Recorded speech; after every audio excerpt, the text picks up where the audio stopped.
le montage, c'est vraiment un truc que je trouve passionnant, et souvent les monteurs de films sont très sous-estimés, puisque c'est vraiment des grands contributeurs artistiques au film, d'un point de vue d'écriture, de rythme, de tout, de jeu d'acteurs, etc. Le montage est une discipline incroyablement riche. C'était un extrait de l'épisode 6 avec le réalisateur et producteur Saïd Hamish.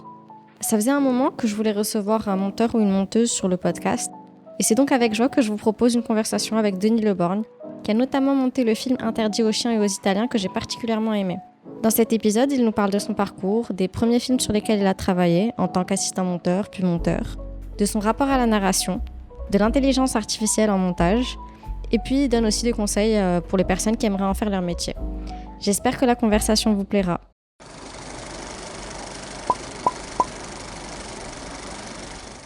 Bonjour Denis. Bonjour Lamia. Merci d'avoir accepté l'invitation. C'est la première fois que je reçois un monteur et je trouve que c'est un métier qui n'est pas suffisamment mis en lumière, donc merci beaucoup. Avec plaisir. Alors Denis, tu as monté de nombreux courts et longs métrages, ainsi que des documentaires. Tout à fait. Parmi tes travaux, on peut citer Les Poings serrés de Vivian Gaufrette, Interdit aux chiens et aux Italiens d'Alain Huguetto, et tu as fait partie de l'équipe de montage de Suite française de Saul Dib. Tout à fait. Avant de revenir sur ces films, j'aimerais commencer par te demander, c'est quoi ton premier souvenir de cinéma ? C'est une bonne question. Je ne pourrais pas dire... Ça remonte à loin. Je me demande si c'était pas un film de Disney. Peut-être Bambi ou... Ok. ou Blanche-Neige, je ne sais pas. Pour être honnête, je ne saurais plus te dire. Et de films de fiction traditionnels, ça pourrait être Batman peut-être. Ok. Trop bien. Comment est-ce que tu es arrivé au cinéma ? J'ai d'abord pris connaissance qu'il y avait un métier qui s'appelait le métier de monteur.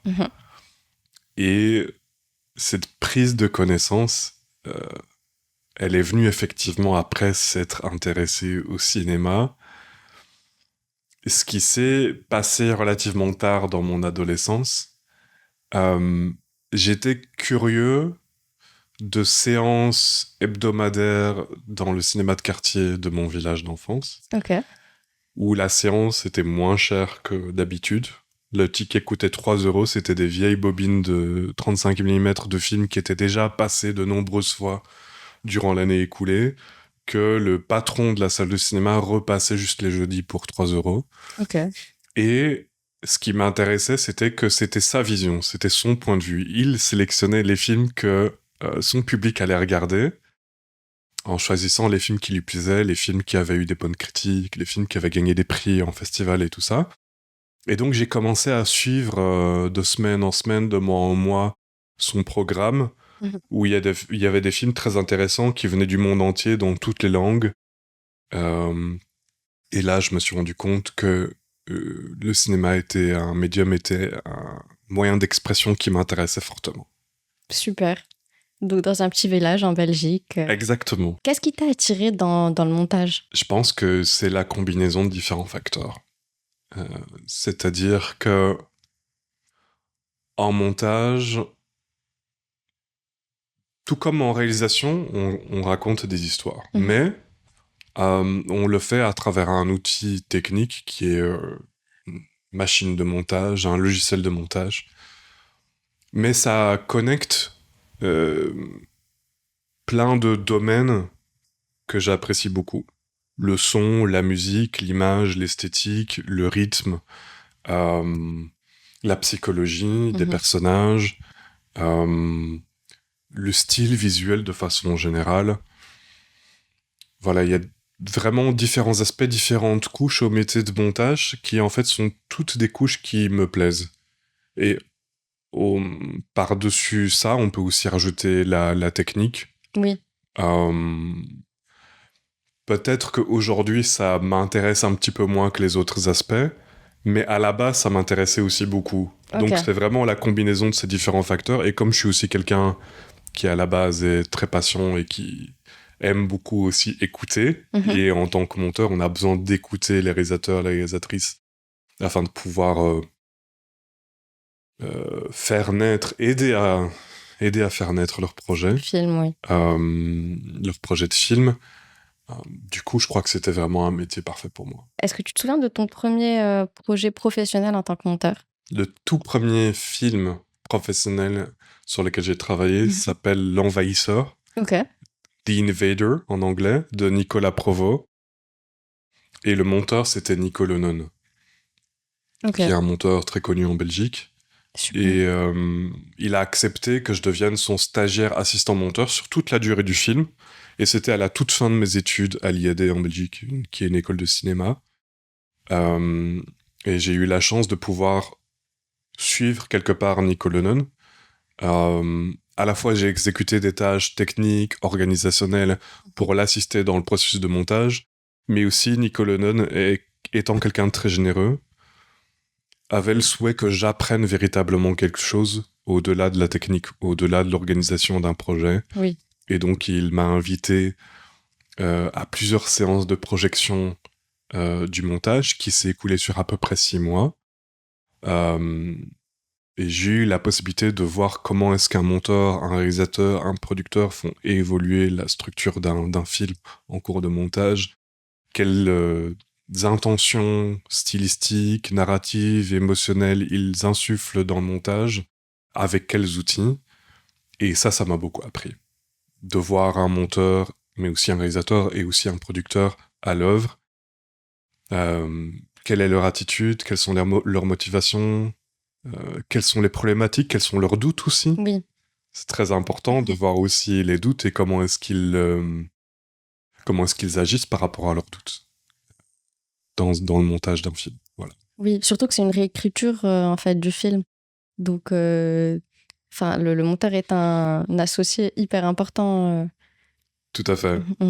Je me rappelle d'une fois où on ressortait d'une, on va dire, projection du film, présentation d'un montage de Nico Lennon et de Nicolas Provost, et je pense que c'était avec la maison de production de The Invader, qui était Versus Production en Belgique.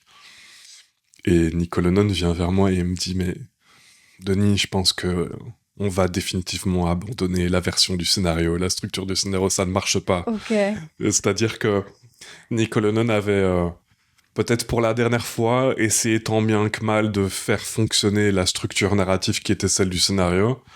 Et c'est là où, quelque part, après quelques mois de montage, il faisait véritablement le deuil avec le réalisateur de « Ces structures ne marchent pas, nous devons définitivement improviser, trouver une manière de raconter ce film avec une autre structure narrative que celle du scénario. » Donc effectivement, troisième écriture du film, le montage. En 2014, tu intègres l'équipe de montage du film Suite française, réalisé par Saul Jib, avec les actrices Michelle Williams, Christine Scott Thomas, Margot Robbie. Comment ce projet est arrivé à toi ? Très bonne question. D'une façon très simple, j'ai reçu un jour un coup de téléphone. Je devais avoir probablement été recommandé par quelqu'un qui me connaît.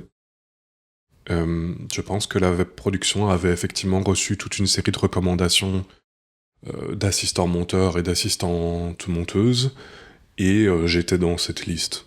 Donnée par qui, c'est une bonne question. En tout cas, je me suis retrouvé là. Et effectivement, le monteur Chris Dickens, qui est un monteur britannique, était en Belgique pour toute une partie du montage durant le tournage. Ok. C'est-à-dire que le film c'était encore un film tourné en 35 mm, pardon. Donc, il y avait besoin d'avoir accès à un laboratoire traditionnel pour développer la pellicule et digitaliser les rushs, les faire venir en salle de montage. Et ensuite, Chris Dickens avait besoin d'assistants monteurs pour synchroniser la matière, l'organiser et la mettre à sa disposition, parce que lui aussi était là en Belgique pour une partie du montage, afin de ne pas perdre de temps, parce que sur des films de cette envergure-là, évidemment, on n'attend pas la fin d'un tournage qui peut être très long pour commencer à monter le film. Durant le tournage, on commence à prémonter des scènes et puis des groupes de scènes, et seulement après la fin du tournage, on peut commencer à avoir une vue globale du film. Mais plutôt que de partir de zéro, on part de quelque chose qui s'approche d'une première structure à la fin d'un tournage. Et comment se passe la collaboration entre du coup plusieurs monteurs enfin, il y avait un monteur général et plusieurs assistants monteurs. Comment est-ce que ça se passe Tout à fait. Il y avait, en tout cas pour la partie belge du tournage et de la post-production, il y avait un premier assistant monteur général qui était Tia Lisso.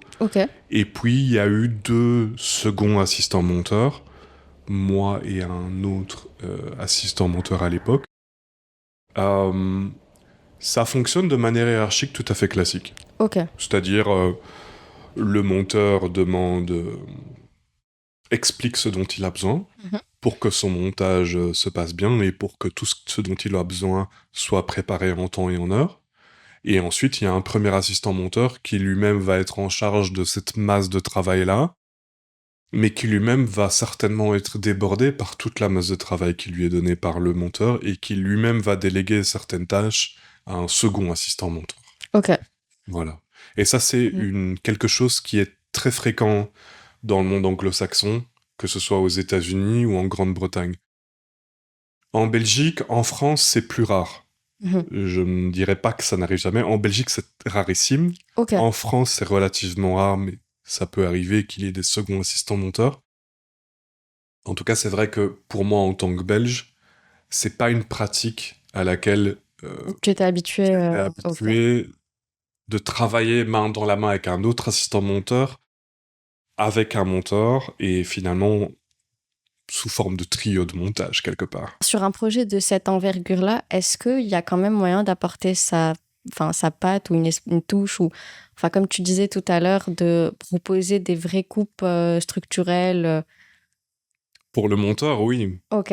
Mais pas pour... Le premier assistant monteur peut de temps à autre avoir des demandes un petit peu plus créatives, de l'ordre de est-ce que tu peux préparer un pré-montage de telle séquence, est-ce que tu peux... Je pense, si je ne m'abuse, à l'époque, Tia Lisso avait effectivement des demandes peut-être de l'ordre de la préparation de rush, ou peut-être de montage de teaser, ou ce genre de choses. Mais le rôle d'un premier assistant monteur n'est pas de monter les films, c'est d'aider le monteur à lui pouvoir monter le film. Après, j'ai eu une expérience de montage qui était l'année suivante. Suite française, ça s'est passé en 2013. L'année suivante, en 2014, j'ai travaillé sur un film américain qui s'appelle Hitman Agent 47. Voilà. Et là aussi, j'étais le second assistant monteur. Le premier assistant monteur était américain. Et le monteur principal aussi était américain. Les deux venaient de Los Angeles. Et j'étais leur second assistant monteur pour la période de montage de ce film qui se passait en partie en Belgique. Sur ce film-là, par exemple, j'ai eu des tâches qui étaient un petit peu plus créatives. Ça arrivait que le monteur demande au premier assistant monteur « Est-ce que tu peux préparer un premier montage sonore avec un premier sound design pour telle scène ?» Et le premier assistant monteur venait vers moi et me disait « Mais Denis, j'ai pas le temps en fait de faire ça. J'ai toute une série de tâches urgentes pour les effets spéciaux, pour le compositeur de musique, pour le laboratoire.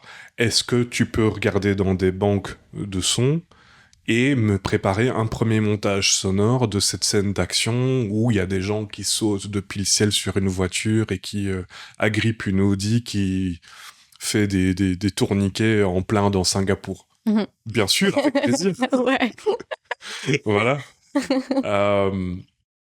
Je me souviens aussi d'autres demandes du type les méchants s'enfuient, mais le héros a mis un tracker GPS sur la voiture et ils sont suivis avec un smartphone, avec un géolocalisateur. Est-ce que tu peux préparer une maquette de ce géolocalisateur dans le logiciel de montage afin qu'on puisse monter cette séquence plus rapidement?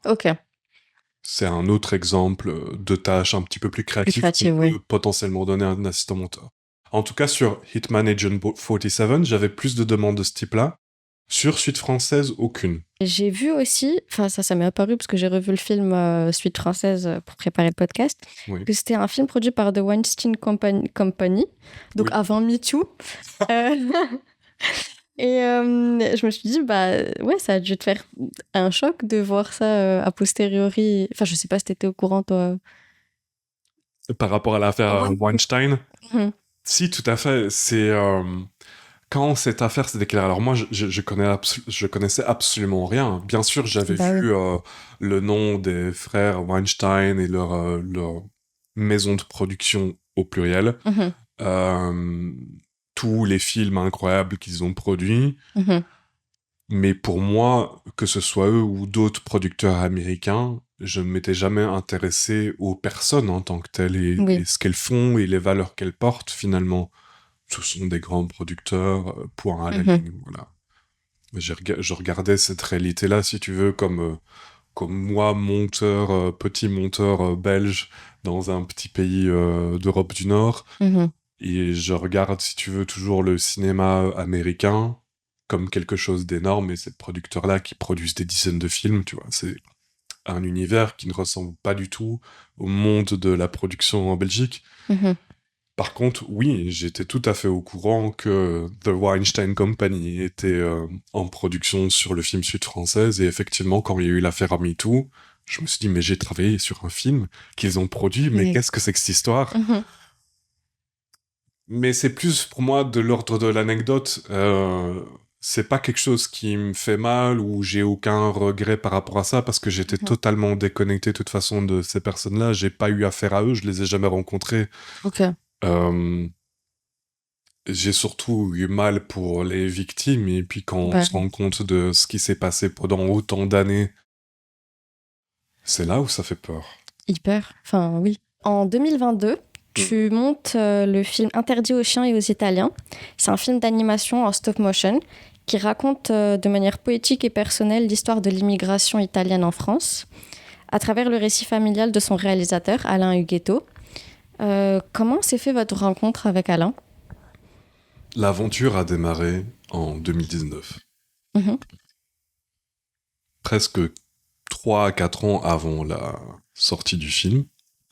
Le film est sorti en salle en 2023. Alain Huguetto était de passage à Bruxelles. Donc le film est coproduit par la Belgique, par Luxugit Film en Belgique. Et les premières images qu'il a tournées de ce film n'étaient pas des images d'animation, c'était des images documentaires. Et Alain Huguetto avait le souhait d'intégrer ces images documentaires à son animatique. À ce stade-là de production du film, fin 2019, il avait donc préparé l'animatique, ce qui est une forme de montage du storyboard avec les voix des personnages. Ça veut dire quoi exactement ? Ça veut dire...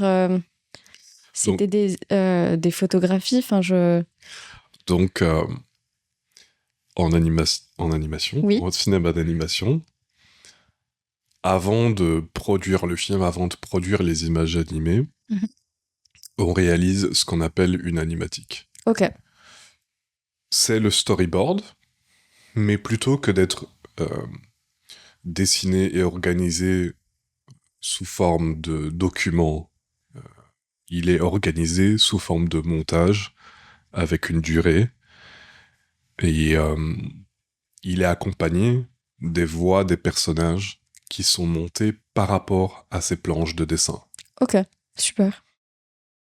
Donc toutes les voix du film avaient déjà été en partie enregistrées ou pré-enregistrées. Les voix des personnages, mais aussi les voix off d'Interdit aux chiens italiens, en 2019. Mais le projet d'Alain Huguetto, comme tu le sais certainement, dépasse le cadre de l'animation. Il y a aussi des images documentaires, il y a aussi des médias, on va dire du mix média dans le film.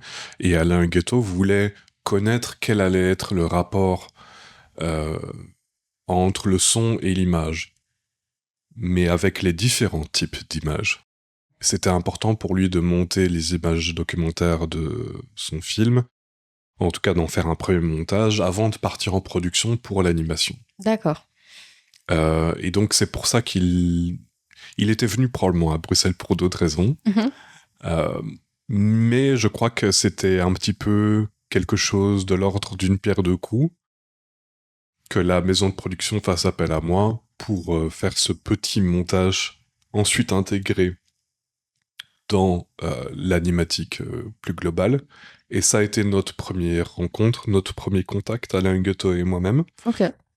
Et ensuite, on ne s'est plus revus pendant plus d'1 an. Je me suis demandé aussi comment est-ce qu'on monte un film qui est fait de manière assez artisanale parce qu'il utilise des figurines et en stop motion. Ça doit être titanesque comme travail. C'est titanesque si on le prend effectivement depuis le départ. Ok. Maintenant, en tant que monteur dans le cinéma d'animation, on est beaucoup aidé. On est aidé notamment durant le tournage parce que les équipes d'animation ont besoin de voir comment ce qu'ils animent rend. Et donc, il y a un monteur-assembleur, on peut l'appeler comme ça, qui prend les images et qui les assemble entre elles pour former les plans dans un logiciel de montage.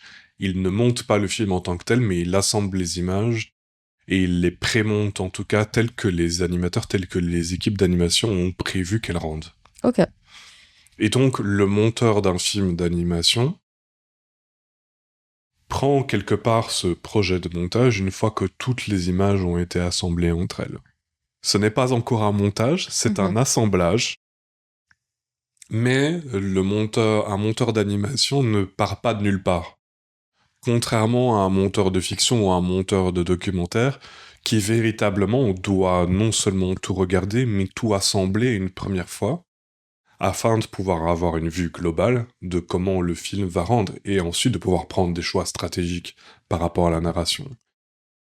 Cette décision-là, pour un monteur d'animation, ce processus décisionnel-là pour un monteur en animation vient beaucoup plus vite parce qu'on arrive sur un projet et on a déjà une vue globale dès la première vision, dès le moment finalement où on prend le projet en main. Et donc effectivement, en animation, la durée de montage aussi est beaucoup plus réduite. Le montage final d'un film d'animation prend quelques semaines, mais on n'est pas sur des durées sur un film traditionnel qui peuvent être de 4, 5, 6 mois, parfois 1 an et demi sur un film de fiction traditionnelle ou sur un gros documentaire. On est sur des durées de l'ordre d'1 mois, 1 mois et demi, 2 mois sur un film d'animation. Ok, c'est fou, ça me paraissait beaucoup plus long en fait. L'assemblage fait par le monteur ou assistant monteur ou technicien d'assemblage, peu importe le nom qu'on lui donne, est un travail technique essentiel qui permet effectivement au film de commencer à voir le jour avant le montage du film. Mais on a toujours besoin d'un monteur pour faire le vrai montage du film, c'est-à-dire de regarder la matière avec un regard, de questionner certains choix narratifs, de conseiller les réalisateurs et de revoir le rythme, de revoir la structure parfois narrative, de parfois réécrire des parties pour optimiser la narration, de se poser aussi des questions de point de vue, c'est-à-dire que il y a des questions de point de vue qui fonctionnent tout à fait sur papier, mais une fois qu'elles ont été réalisées, une fois qu'elles ont été tournées, une fois qu'elles se sont transformées en matière, en temps et en émotion, parfois elles nécessitent une remise en question, un réagencement, une réécriture, et ça c'est vraiment le rôle d'un monteur. Donc on ne peut toujours pas se passer d'un monteur, malgré qu'en animation, le film peut être pré-monté, pré-assemblé avant le montage du film. Est-ce qu'il y a des séquences, sur ce film ou sur un autre film, qui ont dû sauter au montage parce que ça fonctionnait pas dans la narration et que tu regrettes, toi, de ne pas avoir pu garder? Ça arrive souvent qu'il y ait des très belles scènes, parfois moins belles aussi, mais ça peut arriver qu'il y ait des très belles scènes qui soient à notre disposition en tant que monteur, qu'on aime, parfois beaucoup, mais elles ne s'intègrent pas parce qu'elles ne sont pas justes, parce qu'elles ne s'accordent pas avec le ton de ce passage-là, ou parce qu'elles sont en répétition aussi avec des intentions narratives de scènes qui précèdent ou de scènes qui vont suivre.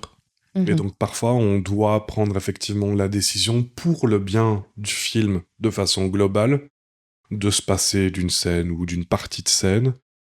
Et parfois, ça peut aussi, effectivement, être quelque chose de très beau. C'est pas forcément que la scène est mauvaise. Après, est-ce que, en tant que moi, monteur, je vais regretter de m'être passé d'une très belle scène? Non. Ok. Parce que c'est avant tout l'intérêt du film qui prime. Alors, c'est rarement possible de laisser une scène dicter sa loi, de faire sa loi par rapport au film. C'est plutôt quelque chose qu'il faut éviter. Ouais. Et puis c'est aussi le rôle du monteur d'avoir cette distance avec, par exemple, un réalisateur qui aura travaillé sur une séquence, enfin sur toute une journée et qui aura fait je ne sais pas combien de prises, d'avoir ce recul-là et de dire ah bah cette séquence elle fonctionne peut-être pas dans la narration ou dans le film tel qu'il est. Tout réalisateur, toute réalisatrice a envie de voir au moins une fois son projet qu'il a en tête, qu'il a prévu, qu'il a écrit, qu'il a réalisé, être monté.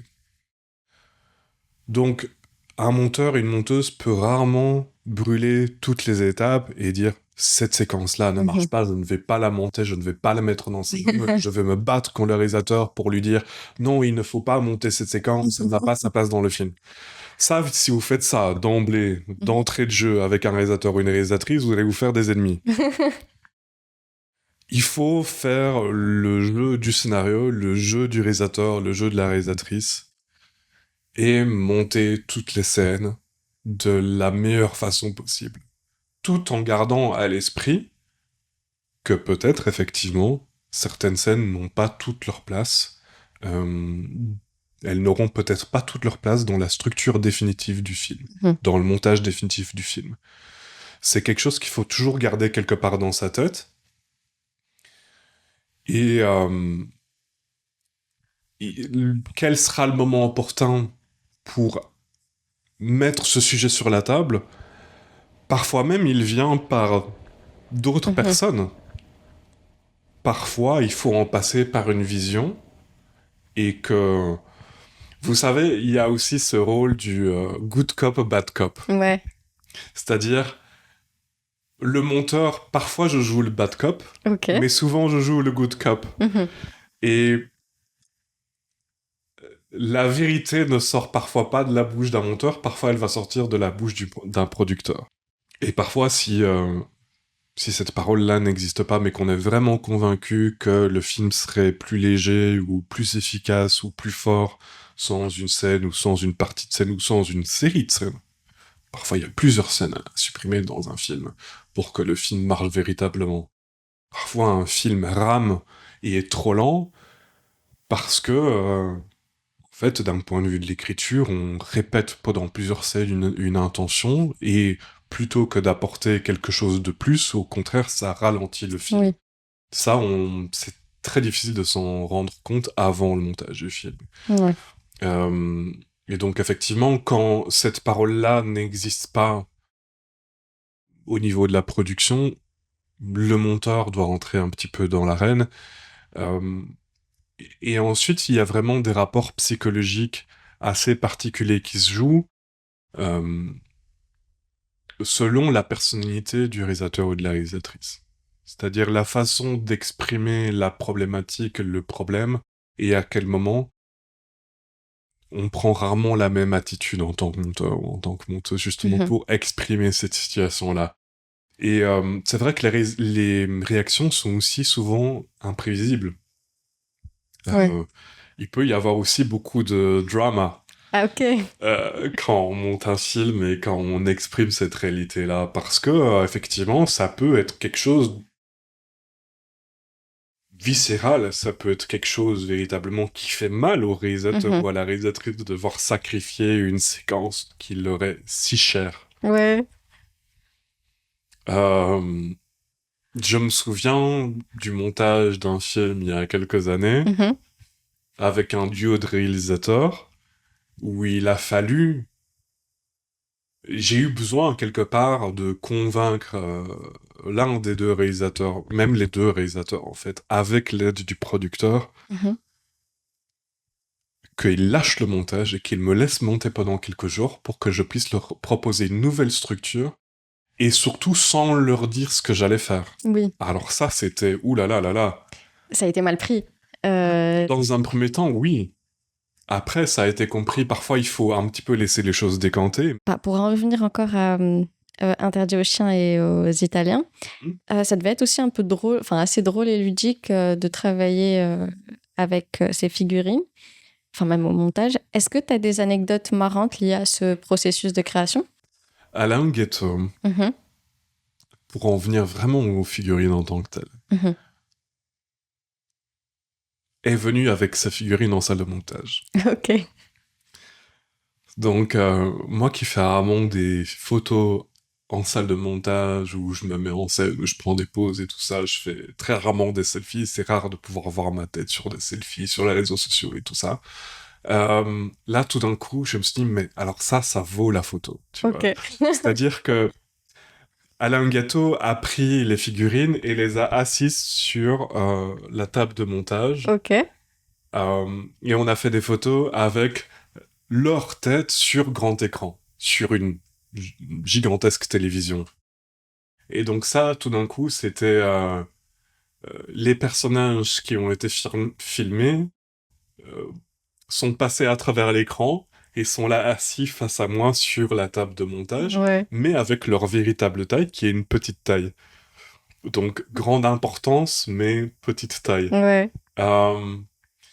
Et Alain Ghetto m'a fait un cadeau à la fin du montage que j'ai trouvé très mignon et très poétique. Il m'a offert le papillon qui vole dans le film. Oh, c'est trop cool ça. Il est reparti avec les personnages du film, bien sûr, Luigi et Chazira, qui l'ont suivi dans les différentes projections en festival à travers le monde. Ils lui ont porté bonne compagnie, mais moi j'ai gardé le papillon. Et je me demandais, parce que j'ai vu que tu avais travaillé aussi sur la série Spleen, est-ce que c'est vrai, enfin je ne sais pas à quel point c'est un mythe et j'imagine que ça dépend aussi des projets, qu'il y a beaucoup plus de coupes en série qu'en long métrage? Beaucoup plus de coupes. De coupes, ouais. Enfin, c'est beaucoup plus de plans de coupe. Alors, dans mon cas, je dirais que c'est plutôt vrai. En tout cas, à ce stade-là de mon parcours de monteur, c'est vrai que... Parce que le rythme est peut-être plus rapide en série. C'est vrai que, en tout cas, à ce stade-là, quand j'ai travaillé sur Spleen, et c'était en 2018, je n'avais monté que 2 longs métrages de fiction auparavant. Et effectivement, à ce stade-là, j'avais déjà fait, je pense, de l'ordre de 2 documentaires pour France Télévisions. Et tous ces films avaient quelque part des rythmes plutôt lents. Et tout d'un coup, je travaille sur une série télévisée, Spleen, qui effectivement répond à des codes de série et à un rythme de dialogue assez soutenu, avec une mise en scène prévue pour avoir un découpage assez soutenu aussi au montage. Donc, dans mon cas, ça s'est vérifié à la pratique. Maintenant, est-ce que c'est le cas à chaque fois? Après, je dirais, on peut aussi avoir, c'est là où je voulais en venir, on peut aussi avoir des longs métrages qui ont un rythme aussi soutenu qu'une série télé, parfois même plus soutenu. Donc, est-ce que la série télé est la forme la plus soutenue en termes de rythme montage, la forme narrative la plus soutenue en termes de rythme montage? Peut-être de façon, on va dire en moyenne, mais c'est pas une règle absolue. Mais ce serait plus la publicité, du coup. Absolument. Je monte beaucoup de publicité à l'heure actuelle, ici aux Émirats Arabes Unis, donc je confirme. Je confirme que le rythme est beaucoup plus soutenu en publicité qu'en série télévisée, absolument. Comme tu disais, tu as essentiellement travaillé en Belgique, mais aujourd'hui, tu as déménagé à Dubaï. Qu'est-ce qui t'a poussé à faire ce choix? Je pense que dans le fond, j'avais toujours une envie d'ailleurs. Ça, c'est une vérité générale. Et je me suis toujours quelque part aussi senti revivre et j'ai toujours senti aussi une forme de... d'émerveillement quand je rencontre l'autre, quand je rencontre quelqu'un qui n'est pas de mon origine, qui vient d'un autre endroit. Je suis quelqu'un qui est profondément curieux. Mhm. Et aussi, après quelques années de travail en Belgique, j'avais aussi ce sentiment que le système belge, alors qu'il y a un système très beau, qui a beaucoup de qualité, c'est un système quelque part protectionniste au niveau du financement des films, au niveau de sa production de façon générale. Mais pour les techniciens, je pense qu'on grandit aussi et qu'on évolue aussi par le contact et par l'échange.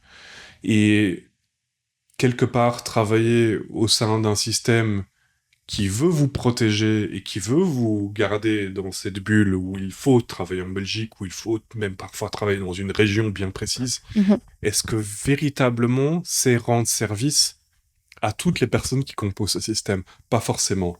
Dans mon cas, j'avais une envie d'ailleurs, j'avais envie de découvrir autre chose, j'avais envie de découvrir d'autres façons de faire, d'autres façons de réaliser, d'autres façons de produire, d'autres points de vue aussi par rapport au monde, par rapport à la narration. Voilà. Et donc, quand j'ai eu ces opportunités-là, d'abord de partir au Qatar et ensuite de partir aux Émirats Arabes Unis, je les ai saisis. J'avais vraiment envie, ça a quelque part pris le dessus sur mon souhait ou mon envie, par exemple, de continuer à monter des films en Belgique. Mais c'était pas tout à fait nouveau non plus, parce que j'étais notamment parti pendant plusieurs années donner des interventions au Maroc, à Marrakech, à l'Essav, qui est une super école de cinéma marocaine. Et pour moi, ça a été une très très belle expérience aussi, non seulement de pouvoir donner cours à des étudiants marocains, mais aussi de donner cours à des étudiants sénégalais, tunisiens, algériens, gabonais. Et ces expériences-là m'ont beaucoup enrichi d'apprendre de l'autre, d'apprendre de leurs challenges, d'apprendre de leur point de vue sur le monde, quelles sont leurs envies, quels sont leurs rêves. Pour moi, c'est magnifique de voir que les gens ne pensent pas forcément comme moi. Ok. Est-ce que tu peux parler de tes projets en cours ou futurs projets? À l'heure actuelle, je travaille beaucoup dans le monde publicitaire. C'est vrai que entre mon départ de la Belgique, mon arrivée au Qatar, où je suis resté à peu près 1 an, et ensuite mon départ du Qatar vers les Émirats Arabes Unis, mon temps a commencé à être réparti de façon différente. C'est-à-dire que le marché audiovisuel, le marché de la production et de la post-production audiovisuelle dans le Golfe est principalement axé autour de la production publicitaire. Ce qui n'était pas du tout le cas du secteur audiovisuel de manière large en Belgique, qui est beaucoup plus axé autour du broadcast, les chaînes de télévision, la création de contenu institutionnel, puisque la Belgique est le siège de grandes institutions européennes, mais aussi de l'OTAN, et ensuite de la production cinématographique. Et en Belgique, elle est à la fois flamande, néerlandophone d'un côté, et ensuite francophone de l'autre, avec la Wallonie et Bruxelles. Donc il y a ces véritables 3 pôles de production dans le secteur audiovisuel qui sont pourvoyeurs d'emploi et d'activité. Ici, dans le Golfe, je dirais que le secteur cinématographique est encore naissant, et peut-être dans une forme d'adolescence, quelque part, n'est pas encore arrivé à une forme de maturité, si je puis m'exprimer ainsi, tout en restant respectueux. Mais le secteur qui est véritablement arrivé à maturité, pour ce qui est des Émirats Arabes Unis, et de quelques autres pays du Golfe, c'est le secteur publicitaire. Depuis que j'ai déménagé dans le Golfe, c'est la publicité qui est devenue, mon activité principale en tant que monteur. Quand j'étais au Qatar, je n'ai monté aucun film. Ok. Absolument zéro. J'ai travaillé essentiellement sur des capsules documentaires et publicitaires pour des clients privés et publics au Qatar et à l'international, mais depuis le Qatar. Et quand j'ai déménagé aux Émirats Arabes Unis, là, je dirais qu'au niveau publicitaire, bon, déjà, la taille des productions a évolué, a grandi. C'est aussi dû au fait que Dubaï est quelque part le hub du Moyen-Orient au niveau publicitaire, avec toutes les grandes agences internationales qui ont un siège ici, mais aussi du fait de la présence et des sièges régionaux de plusieurs grandes multinationales qui se trouvent en réalité ici à Dubaï. Ceci dit, le fait d'être arrivé ici aux Émirats Arabes Unis, il y a une anecdote très intéressante qui est que je suis arrivé en février 2023 et après quelques semaines sur place, je me dis j'aimerais bien revoir des films d'art et d'essai. J'aimerais bien revoir des films qui me parlent et qui me touchent potentiellement. Et donc, je recherche si un lieu pareil existe ici aux Émirats Arabes Unis. En faisant ma recherche sur Google, je découvre l'existence du cinéma Akil, qui se trouve ici à Dubaï. Exact. Et en cherchant sur leur site web, je vois l'existence d'un festival du film francophone, le Franco-Film Festival de Dubaï. Et donc, je me dis, tiens, c'est rigolo, ça, je regarde. Et qu'est-ce que je vois? Je vois que Interdit aux chiens italiens est projeté dans le cadre de ce festival. Je viens d'arriver à Dubaï, je me dis, c'est trop bien. Une anecdote incroyable. Donc, je prends contact non seulement avec Alain Huguetto, je lui dis, mais attends, je me trouve à Dubaï, regarde Alain, le film est projeté. Il me dit, oui, je suis parfaitement au courant, tu peux prendre contact avec telle et telle personne. Donc je prends aussi contact avec les gens de l'Institut français qui sont co-organisateurs de cet événement à Dubaï, et je prends évidemment contact avec les personnes qui sont responsables du cinéma Akil. Et donc je me retrouve effectivement à discuter en visioconférence sur grand écran avec Alain Huguetto depuis Dubaï. C'est génial. C'est incroyable. Ouais, c'est incroyable. À partir de là, il y a eu une forme de bouche à oreille qui s'est produite ici aux Émirats Arabes Unis, et plusieurs réalisatrices ont appris que j'étais là. Et c'est comme ça que certaines propositions sont venues jusqu'à moi pour travailler sur des courts-métrages ici aux Émirats Arabes Unis. Et il y en a un qui est déjà sorti, qui est le film Oug d'Abdelrahman Al-Madani, qui est un film émirati que j'ai monté l'année passée et qui est effectivement sorti et qui a été projeté cet été à Odense, au Danemark. Et c'était mon premier film 100% en langue arabe. En dialecte émirati. Génial. Mais du coup, tu comprenais Génial. Non, mais j'ai pris des cours d'arabe dans une école émirati ici à Dubaï. C'était une envie que j'avais depuis longtemps d'au moins un petit peu parler arabe, à défaut de pouvoir devenir bilingue, parce que ça demande beaucoup de pratique. Et j'ai pas forcément l'occasion de pouvoir pratiquer tant que ça l'arabe, mais j'avais envie de l'apprendre. Et puis Abdelrahman Al-Madani, avec son film, m'a donné l'opportunité quelque part de faire ce que j'ai envie de faire depuis longtemps, c'est-à-dire monter un film arabophone. Trop bien. Je voulais aussi savoir, est-ce que parce que le montage, ça reste un travail extrêmement exigeant, où on reste un peu enfermé dans une salle à travailler devant un écran pendant de longues heures. Est-ce que tu as des conseils à donner à des personnes qui veulent se lancer dans le montage? Faire beaucoup de marches. Voyager, prendre l'air, sentir des choses, voir le monde, écouter de la musique, voir d'autres films, vivre des expériences. Je pense qu'on grandit en tant que monteur ou en tant que monteuse. C'est pas juste en étant collé face à un écran d'ordinateur et en étant tout le temps sur son clavier et sa souris qu'on grandit véritablement. C'est en vivant des choses dans la vie, c'est en se nourrissant aussi d'autres productions culturelles de tout type. Et quand je dis tout type, c'est véritablement tout type de production culturelle, bien au-delà du monde cinématographique. Il faut s'intéresser à la calligraphie, il faut s'intéresser à la publicité, il faut s'intéresser à l'écriture, au théâtre, à la peinture, au design de manière générale, l'architecture. il y a vraiment de très nombreux arts qui peuvent nourrir l'intellect et les inspirations d'un monteur ou d'une monteuse.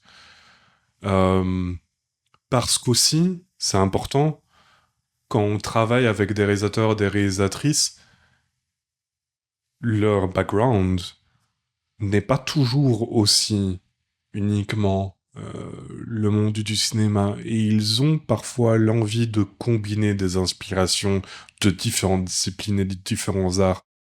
Donc, la force d'un monteur, la force d'une monteuse réside aussi dans sa capacité à comprendre toutes ces sources d'inspiration et comprendre, trouver ce fil rouge. Et quand je parle du fil rouge, je parle pas juste du fil rouge narratif, mais aussi le fil rouge esthétique, la tonalité du film, les points sensibles. Et il y a beaucoup de choses qui déterminent ça. Comment est-ce qu'on va agencer un montage, pas juste d'un point de vue narratif ou pas juste d'un point de vue émotionnel par rapport au personnage, mais aussi d'un point de vue stylistique. Ouais. Ce sont aussi des questions qui comptent, en fait, quand on est monteur-monteuse. Donc c'est pour ça que je dirais, bien sûr qu'il faut apprendre la technique, les logiciels, être le plus fort ou la plus forte possible là-dedans. Ça, c'est aussi très, très important. Quelque part, je pense que de façon un petit peu idiote, je sais pas si c'est encore le cas aujourd'hui en 2025, mais à l'époque où moi-même j'étudiais le cinéma, on opposait beaucoup la technique à l'artistique. Alors ça, pour moi, c'est vraiment stupide. Oh, il y a les monteurs qui sont plus techniques, il y a les monteurs qui sont plus créatifs. Donc, quelque part, les monteurs plus créatifs ont une excuse de ne pas trop maîtriser l'outil technique. Et les gens qui maîtrisent très bien l'outil technique ne peuvent pas être créatifs. Mais qu'est-ce que c'est que ça ? Ouais. Ça n'a aucun sens.